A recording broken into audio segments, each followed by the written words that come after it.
예, 자, 두 번째 시간 들어갑니다. 4페이지 하단부 들어갑니다. 일단 이처럼 이제 예루살렘 교회가 세워지기 전에는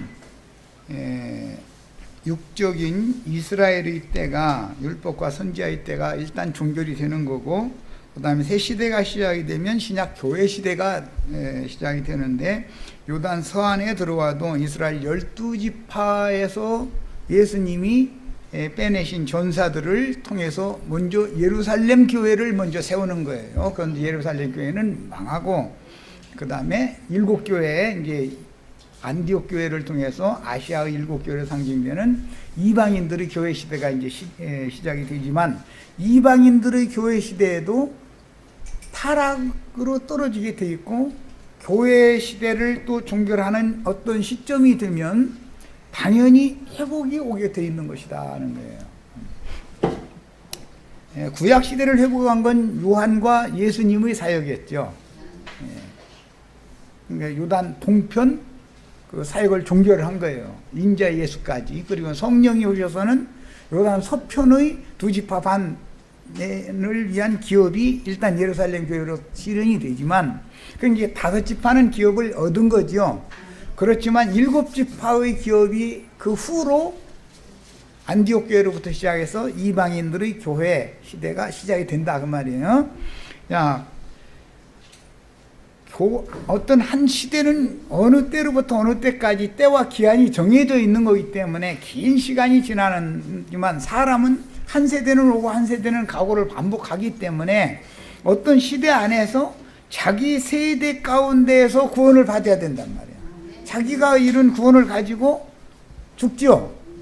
죽으면 기독교계는 천당으로 간다 그러는데, 천당으로 가는 게 아니라 어느 한 시대의 종결이 되어질 때까지, 즉 이방인의 때가 시작이 되면 이방의 충만함이 찰 때까지 이방인의 때라는 게 쭉 시간이 가기 때문에, 그동안에 한 세대는 오고 한 세대는 가고를 계속 반복으로 하는 사이에 천국 농사가 매년마다, 매 세대마다 계속 반복이 되어져서 곡식들만 뽑아서 천국 곳간에 데려가는데, 1차적으로 데려가는 천국 곳간이라고 하는 것은 음부인 것이지 소위 말하는 천당이 아닌 거다 그런 말이에요.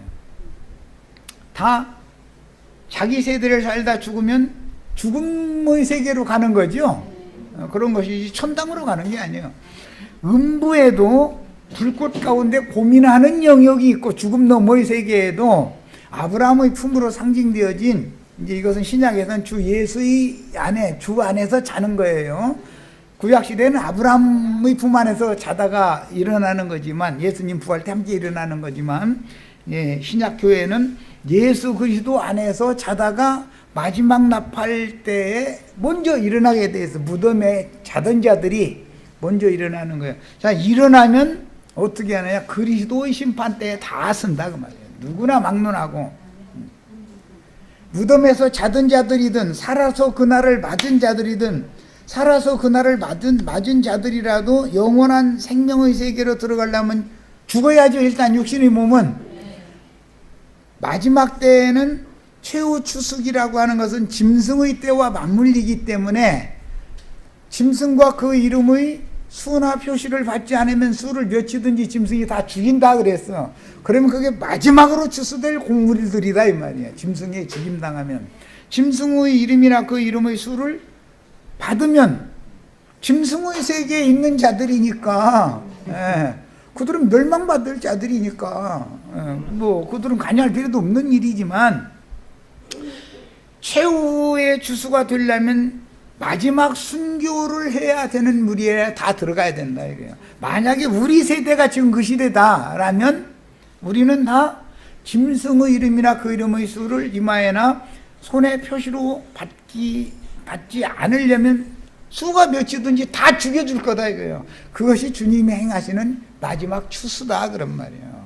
곡식들을 거두는 추수요. 그런데 우리는 그런 짐승의 때를 몸으로 경험하고 추수 되려고 하지 말고, 바로 그 전에도 없고 후에도 없는 큰 환난을 피하게 해주겠다는 그 무리 안에 들어가는 걸 우리는 죽었다고 말이에요.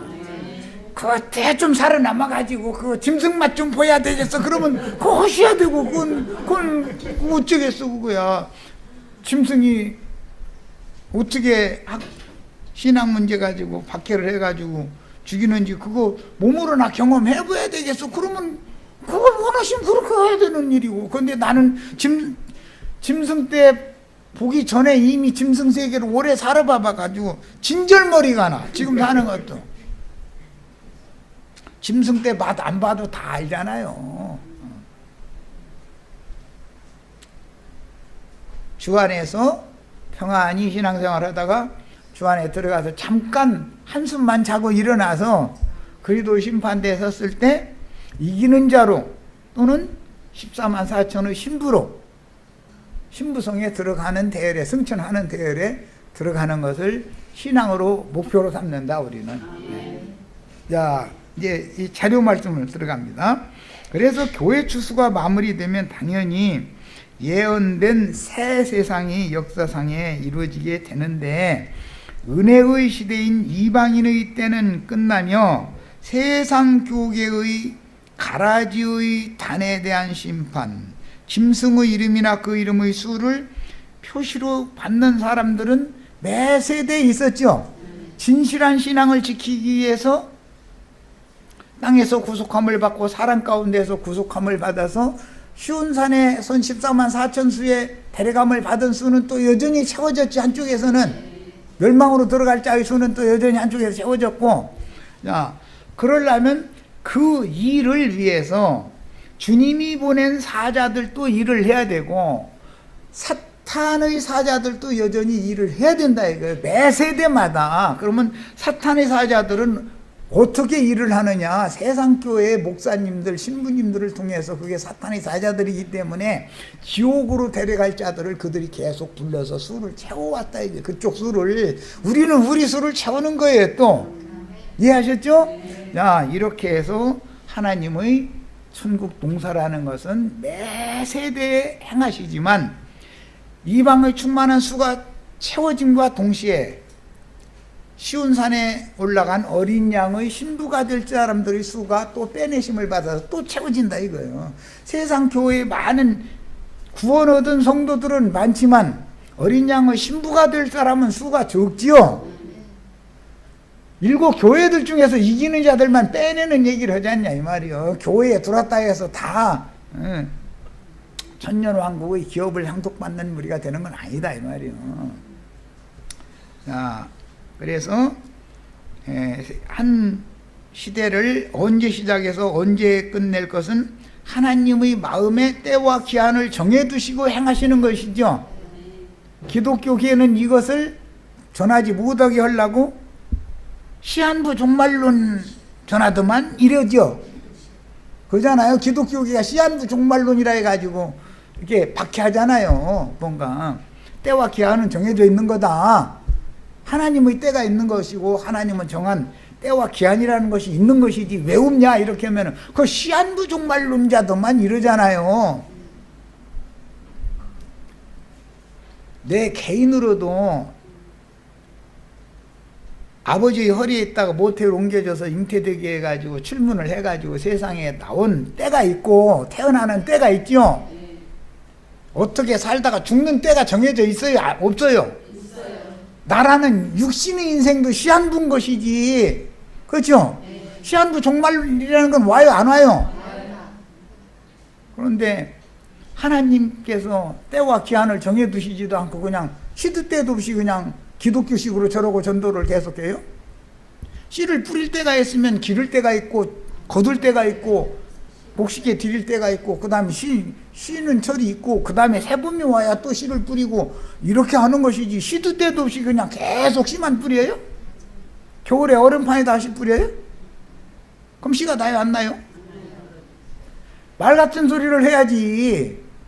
말이 안 되는 소리를 하는데 기독교계에서는 나도한 형제처럼 전하면 그거죠. 시한부 종말론 전하고 있는 사람이고 또 뭐라고 하는데 형제회 계열 보고 세대주의더만 이러고 앉았는 거예요. 한 세대는 오고 한 세대는 가고라는 것이 성경에 있어요, 없어요? 아니, 세대주의지, 성경주의지. 그게 세대라는 게 없단 말이야? 그러다 보니 무슨 소리를 해요? 무천년설이니 무언이 이 말도 같지 않은 소리가 얹었는 거예요. 아니, 성경에 시대라는 말이 나오고 세대들이라는 말이 나오면 있는 것이지 왜 없습니까? 성경에 있는 것이면 있어야 되는 것이지. 그들이 그런 거에 대해서 이해를 못하고 있다는 뜻일 뿐이지.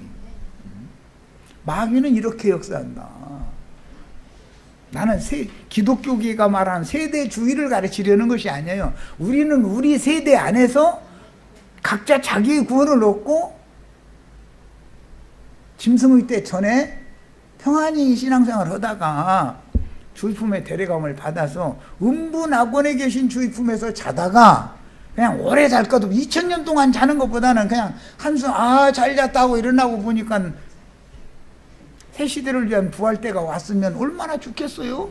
해가지고서 음부에서 자던 자들 모든 믿는 이들 그리스도인들을 그리스도 심판대에 세워서 그 사람이 살아생전에 그 몸으로 행한 것을 따라서 상이나 벌을 준다고 돼 있으면 그 일이 이루어져요, 안 이루어져요? 우리는 상 받는 우리가 되시기를 축원하는 거예요. 상을 받는다는 것은 유업을 받는다 이거예요. 새 세상을 유업으로 받는다 말이에요. 자, 이런 진리를 정확하게 가르침 받는 게 이렇게 중요한 거예요. 자, 요한복음 3장 이제 27절로 36절. 요한이 대답하여 이르되 만일 하늘에서 주신 바가 아니면 사람이 아무것도 받을 수 없느니라. 그렇죠? 나도간 형제가 사람 가운데서 영광 받고 싶다고 해가지고 사람한테 영광을 받을 것 같아요? 사람한테 영광을 받게 해준 건 마귀가 자기 사자들에게 하는 일이고, 우리는 그리스도 앞에 데려감을 받을 때, 그리스도 심판대에 섰을 때 영광의 보좌 앞에서 심판하시는 하나님께 그리스도께로 영광을 받는 걸 추구하지, 이 세상에서 인간 나라에서 인간들에게 무슨 세상사를 통해서 영광 받는 걸 추구하는 사람들이 아니잖아요. 이해되세요? 기독교계는 이 세상에서 인간들끼리 세상 나라에서 영광 받는 걸 추구하잖아요. 우리는 그걸 거부한다 이거예요. 짐승표 받는 걸 우리는 거부한다 이거예요. 우리는 그건 짐승 세계에서나 통하는 일이죠. 기독교계가 지금 추구하는 건 우리는 그리스도 심판대에서 상으로 받기를 원하는 거예요. 보상으로 받기를 원하는 거예요. 그러니까 신앙의 시작이 다르고 과정이 다르고 결과가 다 다른 거예요. 그러니까 그 사람들은 이해가 안 되는 거죠. 그 사람들이 세계에서 우리를 이해하겠어요? 예수님이나 사도들을 유대교인들이 이해를 못했던 것 똑같은 이치는 그때나 그 후 세대나 오늘 우리 세대나 똑같이 반복된다 이거예요. 우리는 이 세상으로부터 세상 영광을 받는 걸 추구하는 사람들이 아니에요. 이 생에서는 어떤 연단과 어떤 시험을 보내시더라도 다 그것을 감내해내고 이겨내고 해서 이미 얻은 구원을, 온전한 구원을 이루어 가지고 그리스도 심판대에서 주님이 주시는 하늘 영광을 받는 걸 추구하는 사람들이에요. 우리는 썩어지지 않는 영광을 추구하는 사람들이지 썩을 영광을 구하는 신앙이 아니에요. 신앙 처음부터 이것을 명확하게 구분을 해야 되는 거다. 요한은 그래서 지금 내가 말한 것처럼, 사도들은 지금 내가 말한 것처럼 세상 영광을 구한 사람들이 아니에요. 사람들에게서 영광 받는 것을 많은 사람 불러 모아서 막 우리 신부님, 우리 목사님 이런 소리 듣는 걸 구하면은 그게 중매쟁이가 아니다 이거예요. 우리 신부님, 우리 목사님에서 하면 지가 그 자기 신부들, 주님의 신부를 지가 지금 강간하고 있다는 뜻이잖아요. 중매를 한답시고 자기 안에 삼는 거 아니에요. 노아의 때 왜 심판이 왔어요? 자기가 좋아하는 모든 자로 하나님의 말씀을 맡은 하나님의 사람들이 자기가 좋아하는 모든 자로 자기의 아내를 삼았기 때문에 심판해버린 거 아니에요. 하나님의 말씀을 맡은 종들을 세상에 보내는 목적이 뭐예요? 사람들을 얻어서 예수님의 신부가 되도록 중매를 잘하라는 종으로 지금 보낸 거 아니에요. 그런데 종놈이 안방 차지하려고 하면 되냐 이 말이요. 종놈이 마당쇠가 안방에 들어가면 돼야 안 돼요? 그 주인이 잠시 어디 변화됐을 때 마당쇠 보고 너 집안 단속 잘하고 나 없는 동안 집안 잘 좀 다스리기를 바란다 했더니 네 하고 주인이 어디 가나 봐서 저 모퉁이 돌아가자마자 안방에 들어갈 거다 생각이나 궁리대고 앉았다가 안방에 들어가서 안주인을 겁탈을 하면은 그 주인이 돌아와가지고 그는 가만 놔둬요 죽여요? 이해돼요?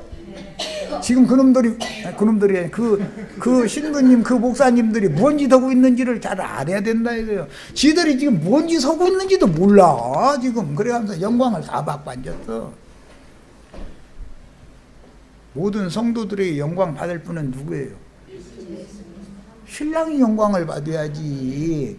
종놈이 중매하라고 해놨더니 지가 영광을 다 받아버리면 뭐냐 이거요.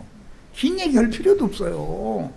그런데 계시가 없다 보니까 이 세상에서 그런 부귀영화 영광 다 받고 죽은 다음에 지가 또 영광이 멸려가지고 지가 쓴대네 나이. 아니 그럼 우리는 뭐야? 우리는 이 생에서 세상 영광도 못 받고 죽어서 영광이 멸려가지고 그놈들이 다 써버리면 우리는 뭐야? 하나님이 그렇게 불공평하고 불의한 짓을 하겠냔 말이야. 왜 똑같은 성경을 읽는데 그렇게 엉뚱하게 읽어지는지 난 그 사람들 참으로 신기해. 난 그것도 신기해. 내가 하는 말을 참 못 알아듣고서는 그거 세대주의더만. 그 사람 시한부족말론주의자요 뭐 이러고. 난 세대주의, 그 사람들이 말한 세대주의도 아니고 그 사람들이 말한 시한부족말론. 내가 몇 년도 몇 월 며칠 날 예수님이 허공에서 뭐 독생자가 뭐 힌두루망이 날려가면서 천사들 트럼펫 불어가면서 오고 난 이런 거 그 말도 같지 않아서 하지도 말라고 하는 사람이요. 그게 말이 되는 소리예요? 그러나 하나님은 분명히 때와 기한을 정해 놓으셨죠. 이방인의 때가 정해져 있죠. 이방의 충만함이 차면은 이방인 때는 종결되는 거예요. 그리고 미리 기업을 받았던 5지파는 회복이 되는 거잖아요. 자기 본향으로 돌아가서 자기 가족에게 돌아가야 되는 거 아니에요. 그런 것처럼 예루살렘 교회가 멸망했다 해가지고 하나님이 자기 백성을 놔줘버리는 거 아니다 이거요. 예루살렘 교회는 반드시 회복된다 이거예요. 그 신앙을 회복하겠다. 이스라엘 12지파는 이방인이 때가 차기까지를 기다릴 뿐이죠. 하나님 말씀이 안 이루어지는 게 아니에요. 그래서 하늘의 예루살렘이 완성되고 땅에도 예루살렘이 회복되는 것이 있어야 새 하늘이 실현되고 새 땅이 실현되는 거다 이런 말이에요. 하늘의 기업이 있으면 땅의 기업도 회복이 돼야 될 거 아니에요. 자, 이제 31절 봅니다. 위로부터 오시는 이는 예수님을 말하는 거죠. 만물 위에 계시고, 만물 위에 계신다고 했으니까 지옥이라는 것도 만물 중에 들어가지요. 지옥도 누가 주인이에요? 실제로는 하나님이 필요해서 지옥 세계도 만들어 놓은 거예요. 그런데 지옥 사자들을 너희는 거기서 영원토록 그 지옥 자식들 다스려라 그러고 그들한테 그걸 준 거지. 그 권세를. 목사님들이 앞으로 어디 들어가서 뭔지 될 것 같아 이제? 예배당, 큰 예배당 간판 하나 다르면 그게 지금 지옥문, 여기 지옥문 열어놓는 사람이 또 하나 생겼네? 이러면 되지요? 목사님들이 교회 하나 개척하면은 뭐예요? 지옥문 하나 지금 열어놨으니까 이를 다 들어와라 그러는 거 아니에요? 우리가 지옥사다. 영원히 그럼 우리가 지옥에 들어가서 이 지옥으로 불러들인 이 자기가 사랑하는 그 음행하던 그 연들하고 계속 아 뜨거 한다더니 아 뜨거 할 거냐고. 그렇다니까요. 왜 이런 걸 모르냔 말이요. 이런 얘기하면 막 기겁을 해. 기겁을 해서 목이 부러져 죽어야 돼. 꼬장꼬장한 목 좀 부러져야 되고. 거듭나야 돼. 그야말로 말씀으로 거듭나는 거예요. 진리의 말씀으로 거듭나야 돼. 하나님의 우주 경영과 이 진리의 세계에 대해서 너무 깜깜하단 말이에요. 그런데 저희가 아주 다 율법 선생들은 기고만장을 해도 너무 심해. 내가 보기에 너무 너는 정도야지. 그러면 어떤 말씀을 전하면 좀 유심히 들어보긴 들어보자. 그리고 판단하는 건 나중에 해도 되는 거예요. 미리 판단하고서는 이러쿵저러쿵 할 필요는 없는 거예요. 뭐가 그렇게 지가 똑똑하다고 그랬어. 땅에선 아니라는 건 육으로 난 자들을 말하는 것이죠. 성령으로 난 사람들은 이로부터 낳는 것이고, 예수와 함께 만물 위에 앉혀졌죠. 그런데 육으로 난 자는 땅에 속한 것을 말한다. 그러니까 영광도 땅에 속한 영광만 구하게 돼 있어요. 부자가 되는 것도 땅에서 부자 되는 걸 구해요. 우리는 형제 자매님들의 영혼이 그리스도의 생명으로 풍성해져서 늘 부유한 사람이 되셔야 돼요. 영적 부자가 중요한 것이지, 이 세상에서 부자여도 부자 재산 가봐야 5대 갈지 뭐 길게 가면 6대 갈지 그건 모르겠으나 재산 물려주려고 하시지 마. 부분들한테 신앙의 유산을 물려주셔야 돼. 그러고 죽어야 되는 거예요. 그래서 내 자식한테 돈 주고 죽으려고 그런 꿈 꾸시지를 마세요. 내가 돈 주고 죽으면 그놈이 멀쩡할 놈 망할 수 있어. 괜히 여름철 됐다 휴가철 됐으니까 막 우선 골프채 어디 있어? 그러니까 그거 가방 챙겨가지고 속에 감춰놓은 여자 데리고 비행기 타고 돌아나 다니고 그렇게 할 수도 있잖아요. 돈 없으면 그게 됩니까? 그러니까 이건 극단적인 예를 드는 거예요. 돈 물려주려고 하시지 말고 지 스스로 살아남는 법을 가르쳐줘서 장성하게 길러놨으면 그거 알아서 주님께 맡겨버리고 신앙의 유산을 물려주시는 걸 인생의 목표로 삼으셔야 돼요. 꼭 그렇게 하시기를 바라요.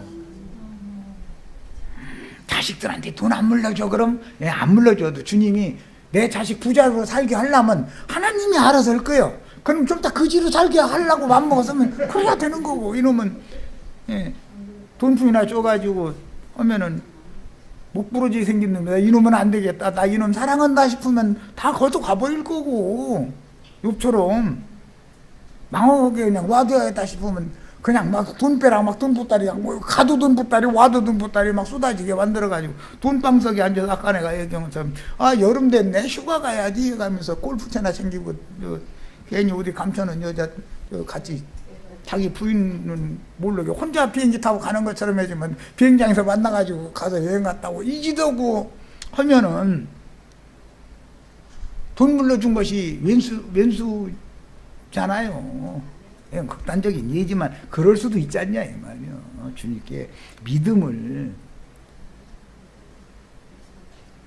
전수시켜주고 죽어야지요. 자, 이제 33절 갑니다. 그의 증언을 받는 자는, 그의 증언을 받는다는 건 예수님의 증언을 받는 자는 그 말이죠. 하나님이 참되시다는 것을 인쳤다. 자, 예수는 하나님 한 분만이 참되신 분이다라는 것을 증거하러 오셨죠. 하나님은 내가 보낸 사자인 예수, 인자 예수, 그분이 인자 예수가 내 아들이고 메시아다라는 걸 또 증거하시죠. 성경은, 말씀은 예수를 증거하고 예수는 말씀만이 진실한 하나님이지 땅에서 나서 부귀영화 누리고 이런 사람들이 가르치는 건 전부 거짓부렁들이다. 그거 증거하러 오신 거죠. 예수님이 하신 말씀이 안 보면 8장에 가면 이 말씀이 이제 딱 드러나요. 너희는 너희 앱이 마귀로부터 났다.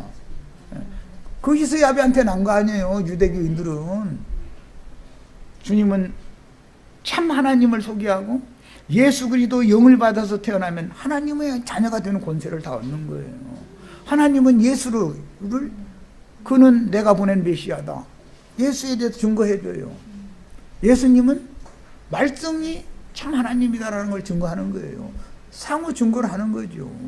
그럼 듣는 사람은 판단이 있어야 된다 이거예요. 그냥 무턱대고 듣고 그냥 사람이 하는 말에 맹신하면 되냐고 말이요. 자, 이제 그 보내심을 받은 아들을 믿는 자에게는 영생이 있고 아들에게 순종하지 않는 자는 영생을 보지 못하고 도리 하나님의 진노가 그 위에 머물러 있다. 이건 유대교인들은 아들을 믿지 않았기 때문에 하나님이 보낸 아들이 곧 메시아잖아요. 예수를 메시아라고 믿지 않으면 영생을 보는 것이 아니라 진노가 머물러 있다는 거예요. 자, 이제 3장 27절로 갑니다. 요한이 대답하여 이르되 만일 하늘에서 주신 바가 아니면 사람이 아무것도 받을 수 없느니라. 지금 계속 설명했어요. 인간들은 땅의 영광, 썩어질 영광, 그걸 받기 위해서 저렇게 노력을 하지요. 세상의 영광, 썩어질 영광은 누가 줘요? 마귀가 주는 거 아니에요. 세상신 마귀가 주는 거예요.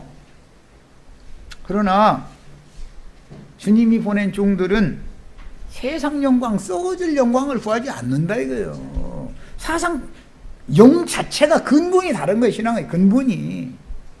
이 세상에서 많은 연단과 시험이 있을지라도 그거 다 감내해가면서 내 영혼이 온전케 되어진 다음에 그리스도 심판대에 섰을 때 주님께서 주시는 영광을 받고자 하기 때문에 신앙 자체가 다르다. 이게 뭐 성경을 읽는 것도 관점이 달리 읽어지는 거예요. 그래서 이렇게 차이가 나는 거예요.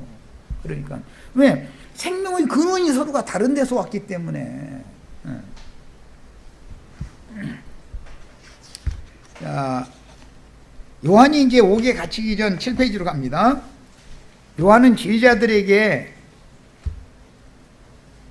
나는 그리스도가 아니고 나는 그리스도가 아니고 내 뒤에 오시는 그분이 메시아다라고 너희한테 얘기 이미 했지 않냐. 내가 한 말을 다른 사람들한테 가서 증언할 사람들이 너인데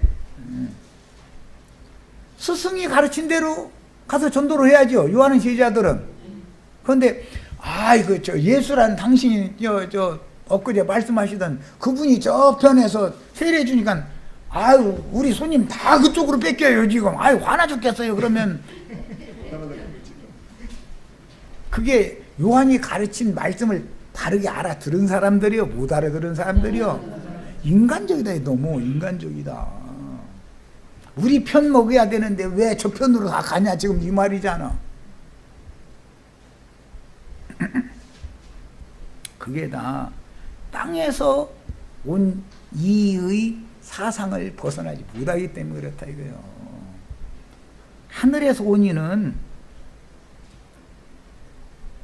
땅의 일이나 땅의 영광을 구하는 법이 없어요. 예수님이 그런 걸 구했다면 구원자도 아니죠. 그 무슨 놈의 구원자예요.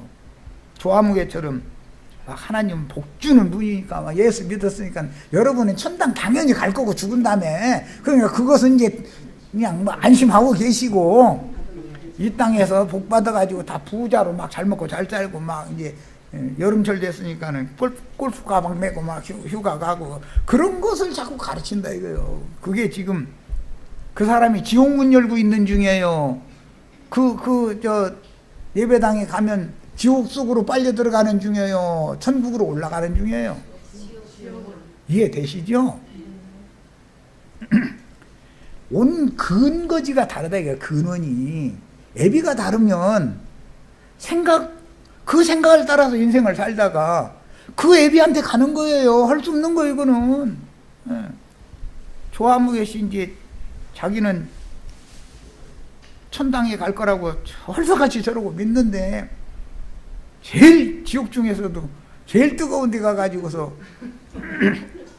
거기서 여기 너무 뜨거운데 좀 엉덩이 좀 뛸라고 그러면은 발바닥 뜨겁고 아이고 발바닥 뛸라고 그러면은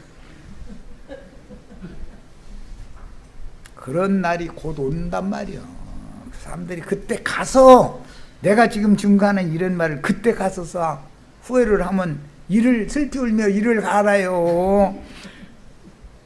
내가 그때 너무 잘했어 행복해 그래요. 슬피 울며 이를 가는 이유가 왜 그런지 아시겠죠? 때늦은 후회를 하면 무슨 소용이냐 이거예요. 지금 해결을 해야지. 지금 이 생에 살아있을 때 돌이켜야 되잖아요. 이 생 너머에 가서는 후회를 해도 소용없죠. 회복될 길이 없잖아요. 이제 이렇게까지 거의 뭐 노골적으로 얘기하다시피 하는데도 그래도 우리 교회가 세계에서 제일 큰 교회 해가면서 하는 아주머니 아저씨들 참 장로님 권사님들 난 보면 불쌍해 죽겠어. 아이고 제발 좀 왜 그렇게 귀가 안 뚫리는지 눈도 그렇게 안 떠지는지 나거든. 신기한 일이야. 아니 이 정도로 노골적으로 얘기하면은 한번 들어봐야 되겠다고 생각은 해봐야 될 거 아니냐 말이야. 뭔 소린지. 야 7페이지 중반 부분입니다. 3장 28절 내가 말한 바다는 그리스도가 아니요 그 앞에 보내심을 받은 자라고 한 것을 증언할 자는 너희니라. 그랬으니까 요한의 제자들이 우리한테 왔던 손님들 다 저편으로 가요 그 얘기를 할 게 아니죠. 거기 많은 요한에게 오는 손님들한테 우리 선생님은 메시아는 아니고 메시아께로 중매를 하는 소개하는 신랑의 친구로 오신 분이다. 그냥 이제 진짜 신랑이 와서 신부감 모으고 있으니까 여러분 다 나나 여러분이나 우리 선생님 떠나서 다 거기로 가야 된다 이래야지요. 그런데 우리한테 오던 손님들 저쪽으로 다 가요. 아이 속상해 죽겠어. 이 말을 온 거 아니야 지금. 그건 요한이 야 나도 속상하다 이럴 줄 알고 지금 가서 고자질 한 거 아니에요.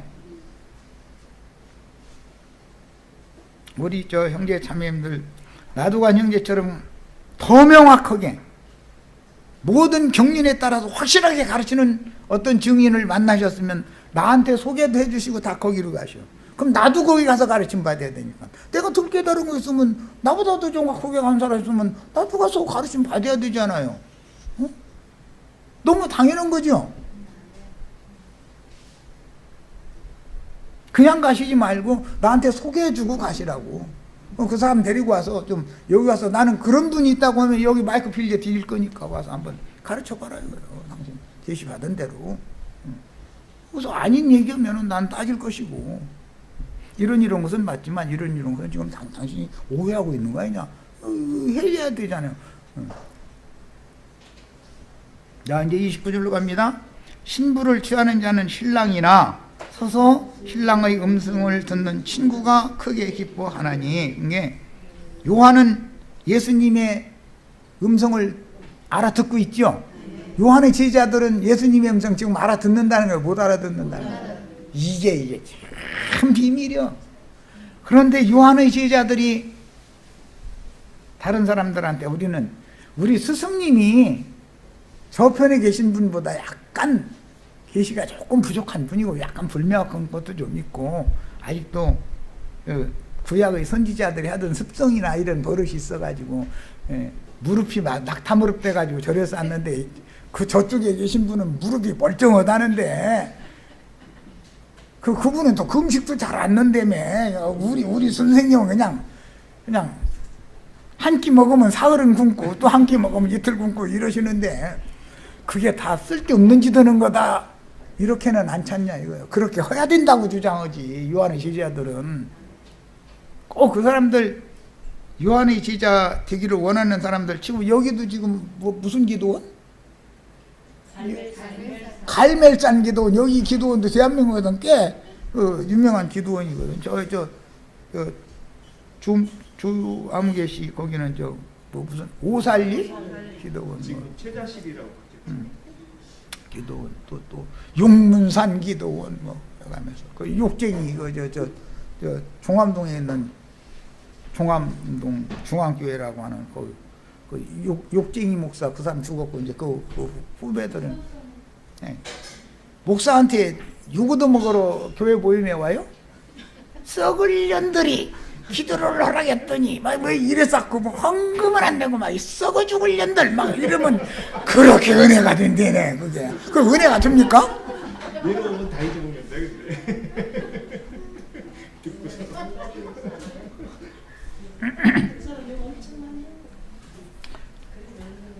근데. 그런데 그 사람이 차린 기도원에는 요즘에 또 꽉꽉 이어지겠지 뭐. 거기 뭐 휴가철 되고 에어컨 팡팡 돌아가게 해놓고 나서 거기서 막 기도하고 막. 아니 그런 걸 해야 돼요, 하지 말아야 돼요?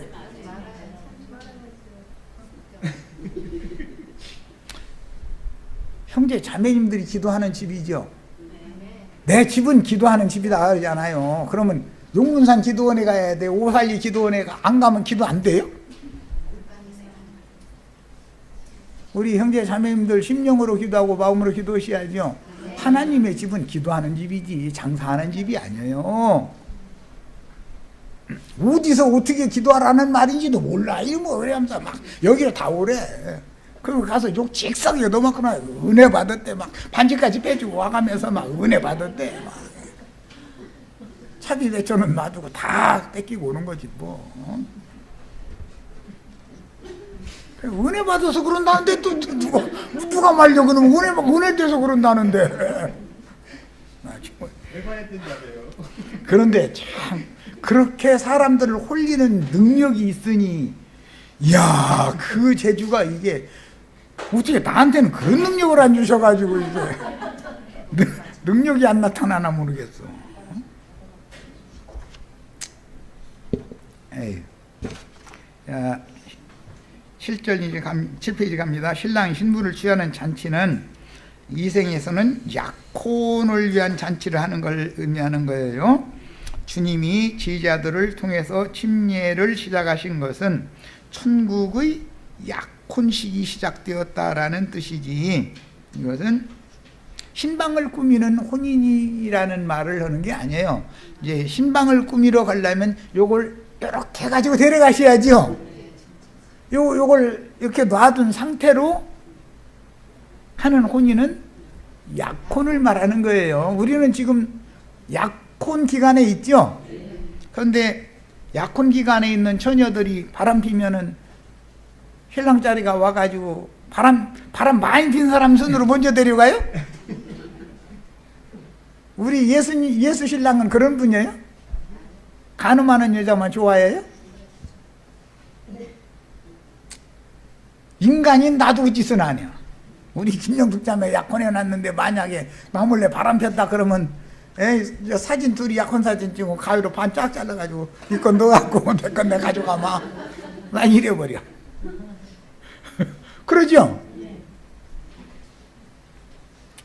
셈족인 아람 사람들과 히브리인들의 혼례법은 7년 동안의 약혼 기간이 있는데, 약혼 기간에는 기혼 상태와 약혼을 일단 하면은 기혼 상태와 똑같은 의무와 권리가 있어요. 다만 잠자리만 않는 거예요. 네. 자, 그동안에 신랑과 처녀가 정혼한 배필 외에 다른 사람과 통정을 하는 경우에는 신랑 측이나 신부 측에 의해서 정혼 관계는 파혼되게 돼 있다. 그 7년 동안 정절을 지켜야 되는 것이죠. 정혼기간 7년에 신랑은 신부의 아버지에게 의무적으로 빅물, 무하르라고 그러죠. 빅물을 신부의 몸값으로 바쳐야 돼요. 이 셈족은 장가들려면 돈이 있어야 돼. 돈 없으면 장가도 자기 사랑하는 그 처녀의 몸값을 그 신부 아버지한테 갖다 내야 되는 것이거든. 빅물이라고 그래요. 그러면 시집 가는 날 납폐금, 이제 빙패라고 해가지고 신랑 집에서 온 것과 친정 아버지가 잘 가서 살으라고 주신 것을 가지고 가는 거예요. 그게 셈족의 혼례법이에요. 먼저는 신랑이 와서 빅물을 먼저 주는 거예요. 신랑 아버지한테. 이게 이제 그 신약복음에서 한 드라크마를 약혼한 신부가 잊어먹었는데 그것을 막 등불 켜가지고 사방을 다 찾는 얘기 나오죠. 신부집은 부자고 예를 들어 신랑집은 가난해. 그러면 가난하니까 뭐 드라크마이고 동전으로 줬겠지. 부자였으면 막 금덩어리 하나씩 갖다 막 신부 몸값으로 줬겠지만, 그런데 신부집이 아무리 부자라도 신랑집에서 보낸 것을 무시해버리고, 아이고 하찮아 이거 동전 은전하니까 이거 잃어버리고, 함부로 하면 잃어버릴 수 있죠. 그 짝을 못 찾아서 채우지 못하면 신랑이 그를 데려가지 않는 거예요. 신랑이 실제로는 제일 부자지만 가난한 모습으로 돼가지고 제일 아무것도 아닌 빅물을 갖다 신부 몸값으로 주는 거예요. 그렇게 하면은 나는 부유하여 부족한 것이 없다 하는 세상교회 사람들 같으면 에이 이거 이까지 넘어가 이러고 함부로 할 수 있죠. 그래서 만약에 하나를 잊어먹었어, 혼인날은 딱 닥쳤어, 짝을 못 찾으면 신랑이 그냥 가버리는 거예요. 실제로는 그 신랑이 제일 부자로서 시험을 한 거죠. 시험을. 예수님보다 더 부자 있어요, 이 세상에? 우주 모든 것이 다 그분 건데. 그런데 은 30전 이렇게 주고서 너 나한테 시집 와 그러면 에이까지는 뭐 이거 뭐 에이, 이럴 수 있죠. 얼마든지. 이게 셈비 홀례법에서 나오는 말들인 거예요. 사실은 그게 아무것도 아닌 것 같지만 신랑의 생명을 나에게 준 거단 말이에요. 그 생명을 가지고 주님 앞에 시집을 가야지고, 땅에서 친정집에서 시집 보낼 때 그냥 보내면 또 안 되죠. 딸 시집 보내는데 농 하나라도 해서 보내고 뭐 옷이라도 몇 벌 해서 보내야지. 너 시아버지 보고 너 네 옷 해달라고 그래. 너 시집 가서 그냥 몸뚱이만 오라겠으니까. 신랑 집에서 괜히 하는 소리는 그냥 몸만 보내세요. 그래서 나부터도 며느리 사돈 어른 만나서 이렇게 뭐 맛있는 밥 이게 함께 이제 대접해서 드리고 나서는 아이고 뭐 주고받고 한 것도 없어서 좋으니까 그냥 몸만 보내시라고. 그러지만 몸만 옵니까? 아예 사돈이 다 생각이지 몸만 보내라 했다고 그냥 보내지는 않죠. 요즘 같으면 세탁기라도 사보내고 텔레비전 뭐 냉장고 뭐 이런 거 사보내야 될 거 아니에요. 당연히 그렇게 하지. 신랑집에서. 그런데 이제 우리나라는 거꾸로 하는데 신랑집에서 신부집에 먼저 보내는 것이죠. 뭐 이제 그걸 사오라고, 무리하게 부담 주지 않으려고.